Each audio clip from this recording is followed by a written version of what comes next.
오늘은 탄소금식 제 10일째 날이 되는데요.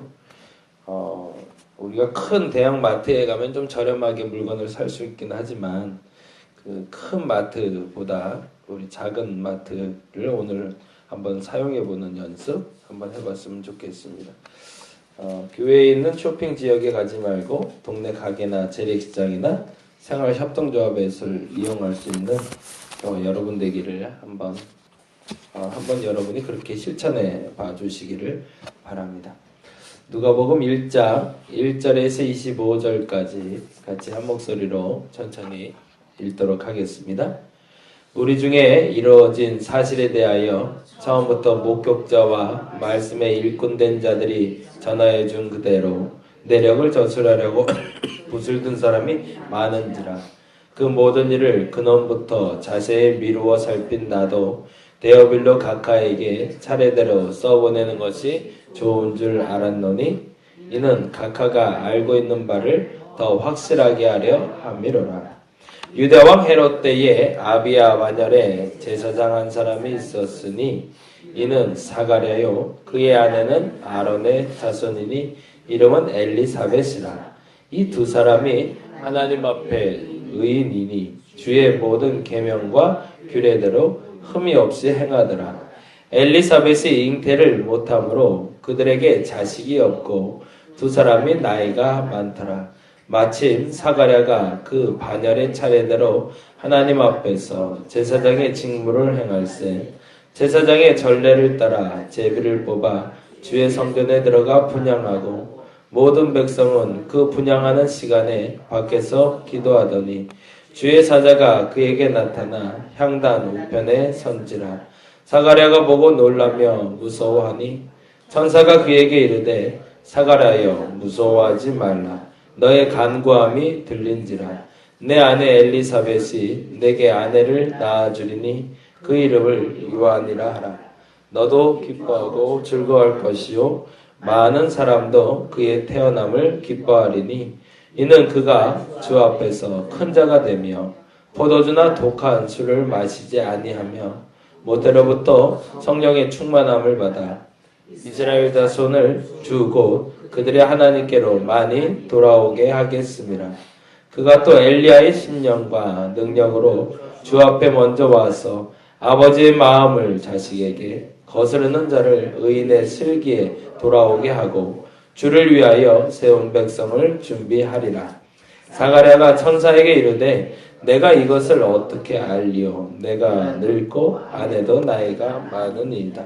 천사가 대답하여 이르되 나는 하나님 앞에 서 있는 가브리엘이라. 이 좋은 소식을 전하여 내게 말하라고 보내심을 받았노라. 보라, 이 일이 되는 날까지 내가 말 못하는 자가 되어 능히 말을 못하리니 이는 내가 내 말을 이거니와 때가 이르면 이루어지리라 하더라. 백성들이 사가랴를 기다리며 그가 성전 안에서 지체함을 이상히 여기더라. 그가 나와서 그들에게 말을 못하니 백성들이 그가 성전 안에서 환상을 본 줄 알았더라. 그가 몸짓으로 뜻을 표시하며 그냥 말 못하는 대로 있더니 그 직무의 날이 다 되매 집으로 돌아가니라.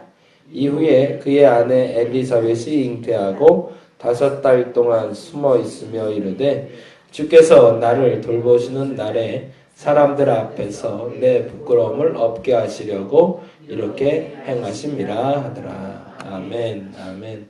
이제 누가복음 시작합니다. 마태, 마가복음까지 잘 읽고 이제 공감복음으로서는 마지막 본문이 되는 누가복음을 보게 되는데 마태, 마가의 특징이 있었다면 마태는 때라는 단어, 그때예라는 단어를 썼고 마가는 곧이라는 단어를 썼다면 누가복음엔 그러한 특징은 없지만 역사적인 서술의 관점에서 그 순서대로 기록하고 있다라는 것을 여러분 기억하시면 좋겠고요. 아마도 누가는 사도 바울의 영향을 많이 받은 것 같습니다.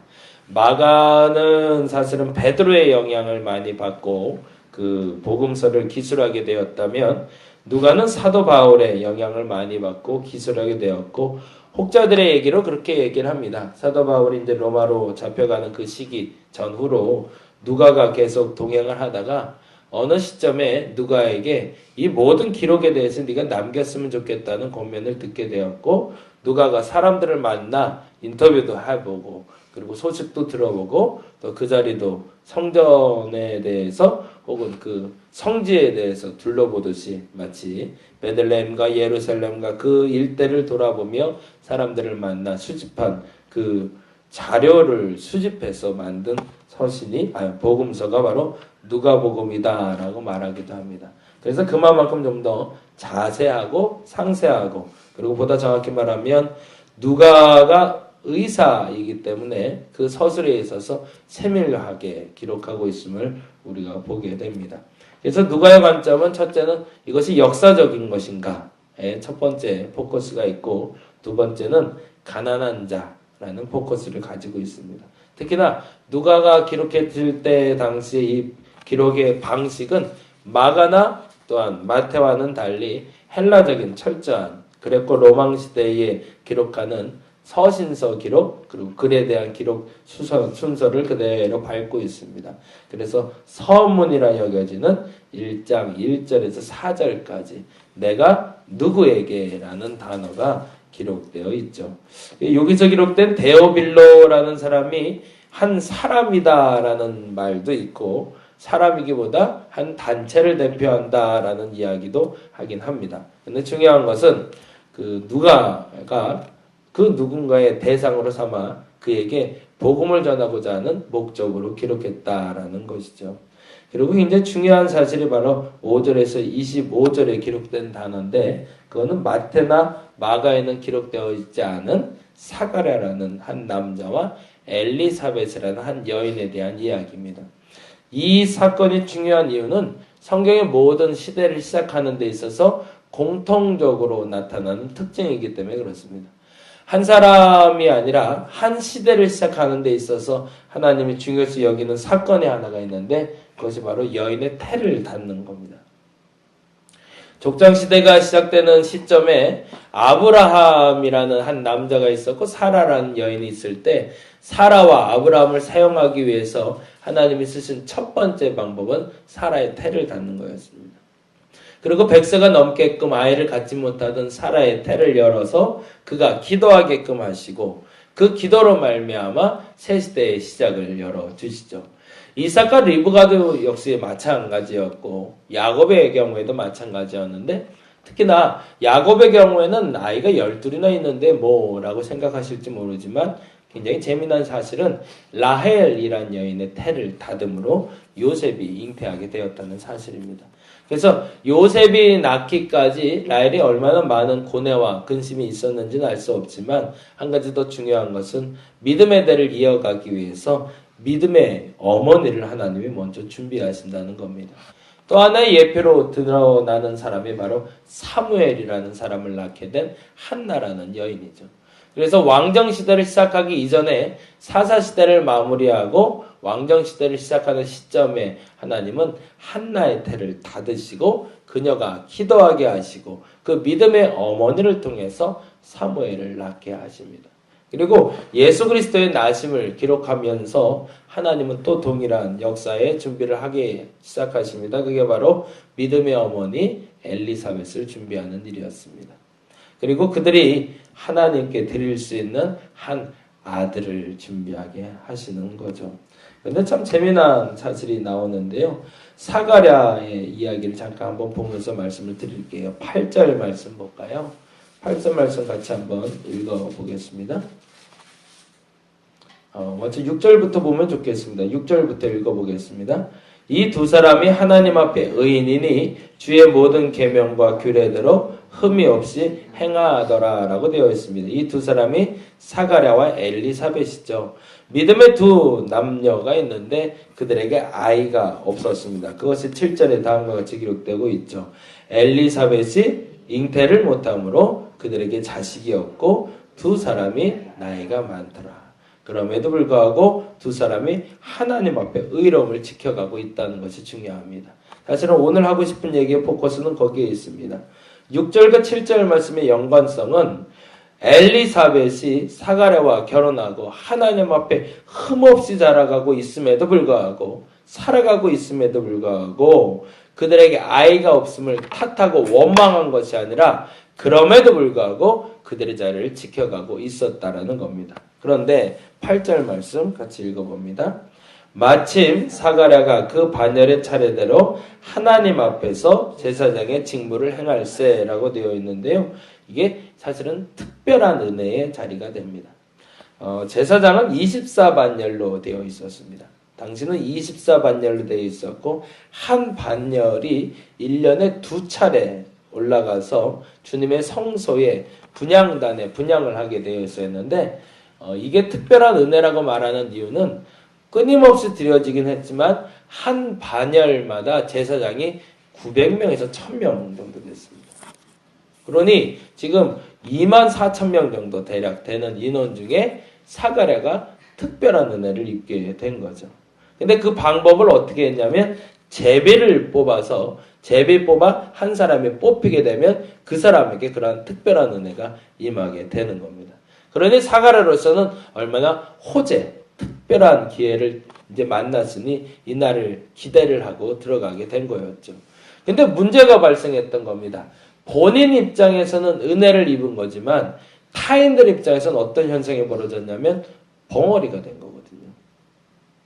그게 다른 사람이 보기에는 저주받은 것으로 보일 수도 있는 상황이 벌어지고 있었던 겁니다.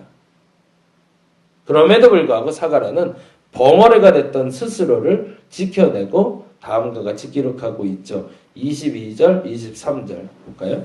21절부터 봅니다. 백성들이 사가랴를 기다리며 그가 성전에서 지체함을 이상히 여기더라. 이게 무슨 일이 있었다라는 것을 백성들이 알게 된 거죠. 그것이 그에겐 저주라고 말할 수도 있고 그에게 축복이라고 말할 수도 있지만 우리 몸에 이상 증세가 왔을 때 사람들이 그것을 은혜라고 생각한 사람은 많지 않습니다. 그렇죠? 내가 예배를 드리다 갑자기 입이 말이 안 나오면 그 사람이 은혜를 받았다고 사람들이 생각할까요? 예배를 드리고 나가는데 다리를 갑자기 절기 시작하면 이 사람 뭔가 문제가 있다라고 보시지 사람들이 그걸 은혜라고 생각하지는 않을 겁니다. 그런데 그 다음 말이 이렇게 되어 있습니다. 22, 23절 그가 나와서 그들에게 말을 못하니 백성들이 그가 성전 안에서 환상을 본 줄 알았더라. 그가 몸짓으로 뜻을 표시하며 그냥 말 못하는 대로 있더니 그때 빵 하고 차라리 열려줬으면 저 사람 은혜 받았구나 라고 할 텐데 역시나 말을 못하고 있습니다. 그리고 나서 23절 읽어봅니다. 그 직무의 날이 다 되매 집으로 돌아가니라. 그것이 끝이었습니다. 그럼에도 불구하고 하나님은 그에게 은혜를 허락하여 주셨다는 거죠. 그건 무슨 말일까요? 우리가 어떤 상황이라는 핑계 때문에 하나님의 도리를 하지 않는 사람들에겐 사람의 도리를 하지 못하게 만드신다는 겁니다. 근데 반면에 하나님의 도리를 충실히 이행하고 있는 이에게 하나님은 그에게 합당한 은혜로 갚아주신다는 겁니다. 근데 우리가 안타깝게도 하나님의 특별한 은혜를 받을 수 있는 기회가 여겨짐에도 불구하고 주어짐에도 불구하고 이런 핑계 저런 핑계 이런 불편 저런 불편이 있다고 해서 그 일을 멈출 때가 많습니다. 40일 기도회를 시작하는 교회가 많이 있습니다. 특별 기도회를 하는 교회들도 있습니다. 스스로 이 사신절기에 난 이렇게 해야지 라고 마음을 먹는 사람들이 많이 있습니다. 근데 문제는 뭐냐면 마음은 먹는데 상황이 안 따라줄 때가 많거든요. 그러면 멈춰버려요. 이래서 안 되고 저래서 안 되고 어쩔 수 없어라는 핑계거리가 내게 수없이 다가오기 시작합니다. 그때 그 도리, 하나님 앞에 해야 될 그 도리를 멈추는 사람에게는 그 특별한 은혜가 없다라는 거예요. 근데 반면에 그럼에도 불구하고 버머리가 되었음에도 불구하고 그 하나님 앞에 자신의 도리를 잘 감당한 사가랴에게는 하나님의 은혜를 덧입게 해주십니다. 그리고 엘리사벳의 태를 열어주시고 아이를 갖게 하시는 그 특별한 자리로 하나님이 인도해 주셨다는 겁니다. 저와 여러분이 해야 될 하나님 앞에 도리를 다 충실히 감당해낼 수 있기를 간절히 바랍니다. 우리가 감당해야 될 하나님 앞에 도리를 행하지 못하면서 내가 사람의 도리를 하게 해달라고 요청하는 것이 잘못됐다는 겁니다. 우선순위에 대한 이야기를 우리가 분명히 알고 있습니다. 하나님 앞에 우리가 반드시 해야 될 일이 있습니다. 물질에 대해서도 그렇고 시간에 대해서도 그렇고 사명에 대해서도 마찬가지입니다. 저와 여러분이 이 사순절 기간 동안 하나님 앞에 해야 될 도리가 무엇인지를 한번 되짚어 보시기 바랍니다. 그래서 혹여 그것이 어떤 상황에 막혀서 하지 못했다는 핑계로 하지 못한 일이 있다면 오늘 이 시간 회개의 시간이 되시길 바라고, 그것을 이겨내고 있다면 하나님께 감사하시며 끝까지 그 자리를 지켜내 주시기 바랍니다. 그리고 하나님 앞에 그 자리를 끝까지 지켜낸 이에게 하나님은 그 특별한 은혜, 보다 정확히 말하면 내가 하나님의 사람으로서 할 그 도리를 할 수 있는 기회를 허락해 주실 겁니다. 오늘 그 은혜를 경험할 수 있는 저와 여러분이 되기를 간절히 바랍니다. 기도하겠습니다. 하나님 앞에 내가 하나님이 원하시는 도리를 잘 감당하고 있는지 되짚어 봅니다. 사가랴는 벙어리가 되었어도, 혹여 사람들에게 비난받을 수 있는 상황이 되었음에도 불구하고 그의 직무를 다 하고 내려오게 됩니다. 이런 핑계 저런 핑계 생길 수 있습니다. 그러나 그 핑계가 하나님 앞에 우리의 도리를 막지 못하게 하여 주시옵소서. 여러 가지 핑계로 하나님을 멀리하고, 그래서 하나님 앞에 그 도리를 행하지 못했던 내가 이제는 멈추게 하여 주옵시고, 하나님 앞에 그 도리를 잘 감당함으로 말미암아 내가 사람의 도리를 감당하게 하여 주옵소서. 사람답게 또한 내게 그 특별한 은혜도 허락하여 주시옵소서. 저들이 구하는 그 일이 이루어지기 이전에 저들이 하나님 앞에 그 도리를 다하고 있는지를 점검해보는 한 날이 되기를 원합니다. 하나님 앞에 깨어있는 한 날 되게 하여 주시옵소서. 감사합니다. 고마우신 예수님 이름으로 기도드렸습니다. 다 같이 기도하고 돌아가도록 하겠습니다.